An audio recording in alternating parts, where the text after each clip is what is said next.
My husband, John, 53M, and I, 44F, have always kept our finances separate, and although we refer to each other as husband and wife, and also had a wedding, we are not legally married.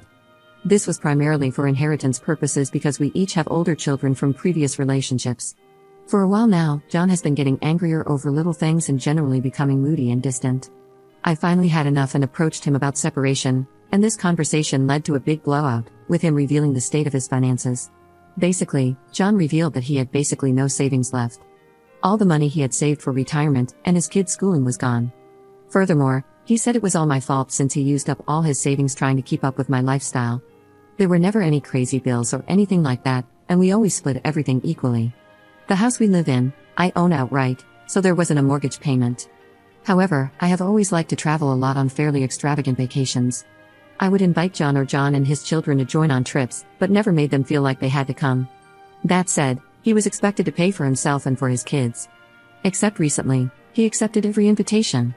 I would also give my kids things he considered extravagant, but I considered normal, so he felt like he had to give similar things to his own kids. John said with all the spending to keep up, his savings dwindled very fast. I expressed that I couldn't understand how or why he would spend all he had when he knew he couldn't afford it. He said it was like keeping up with the Joneses, only worse because it was at home so he couldn't block it out. John thinks since I knew his job, I should have had a basic understanding of his finances and realized this wasn't a lifestyle he could maintain. That the kind thing would have been to offer to pay for the trips and other things instead of dangling them in front of his and his kids' faces. Looking back, I probably could have realized that this spending didn't make sense for his salary, but I wasn't thinking about it. I don't think it was my responsibility to keep his finances in mind here. We had agreed from the beginning to keep our finances separate, so to me, that means paying for things separately. Is this really my fault? Update 1. After reading all the comments on my first post 3 weeks ago, I realized I needed more time to think about things. I also thought that given the situation, it would be best for us to spend the holidays apart to avoid any controversy. He wasn't a fan of the idea, but I eventually got him to agree to it. Last week, things settled down, so we met up to have a more detailed discussion about the state of his finances. A few more things were revealed. I found out that he had lost his job earlier this year and didn't tell me. He got a new job in October, but he went over 4 months without one while pretending he still had a job. During that time, he only received a small amount of money from unemployment, so he started putting everything on his credit cards. His new job doesn't pay as much as his old one, so he hasn't been able to pay more than the minimum towards his debts, which are now substantial. I feel like if he had just brought up all these issues earlier, this could have been avoided, or we could have worked something out. Now, I really just feel like I can't trust him. I can't trust him with money, and I can't trust him not to hide things from me. I just can't see going back and trying to make things work with him at this point. Since he doesn't have a place to take all their things, I've agreed to store their stuff in my garage until he gets more settled, which means I won't be able to make as clean of a break as I would like right now, but for the most part, it's over. Update 2. I like the suggestion I was given when I last posted 2 months ago, of paying for a storage unit for their things for a few months. However, my ex did not agree to it. He said it would make things too difficult because the closest storage location was too far out of the way. It definitely felt like he was still trying to cling to things. Since I couldn't get a storage unit in his name without his approval, I talked to a friend who is a lawyer about the situation. He helped me write up a notice that told him he had 30 days notice to retrieve their things, or they would be disposed of. After the 30-day notice was up, he still had only picked up a few things. I ended up calling his ex and asked her if she or their kids wanted anything before I got rid of it all.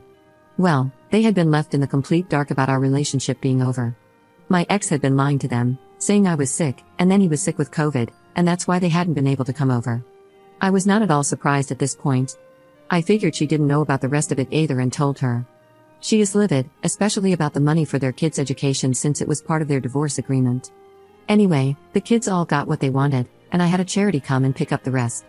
It feels a lot better now that there is a completely clean break. Yes, I have gotten the locks changed and blocked his number. Since there is no reason for me to have contact with him anymore, this is probably the last time I'll be posting. I think in the future, I will probably look for more transparency when it comes to finances in any serious relationship. With how much he was lying, I can only imagine what else he may have been lying about. Had I known more, I don't think he would have been able to hide things. I am just so grateful and relieved that I was able to protect myself and my children. Update 3. I know I said that would be my last update. It's not really necessary for me to make another, but now I'm kind of using this as a form of journaling, which I've found cathartic. I only had one run-in with my ex since the last incident. He came to my house. I only spoke to him through the camera, and he asked about getting his things. I told him that I had already gotten rid of everything as I had warned him, but that his kids had taken some things. I also told him he needed to leave and not come back. Surprisingly, he didn't make a big fuss about it. He just said okay and that he was sorry for bothering me before he left, but he did look very tired, so maybe that's why. I have not seen him since, and apparently his ex and his kids haven't heard from him in all this time either. This update had more to do with them than my ex, actually. His ex contacted me to ask about him. She wanted to know if I had heard from him or had his new contact information. His phone is apparently no longer in service. I told her how I hadn't had any contact with him since the aforementioned visit. She also asked if she and I could meet up for coffee and talk. I declined because honestly, I couldn't think of a reason for us to meet up. Though I did offer to pass on any info about him if I heard anything. She apparently wanted to talk to me about helping her pay for her eldest child's, who is now a senior in high school, education next year. She also subtly implied there was some fault on my part for their lack of funds. I rather cowardly told her I would think about it and ended the call. To be honest, I feel like it's an unfair position she's putting me in. The main reason being that her children don't seem to care for me.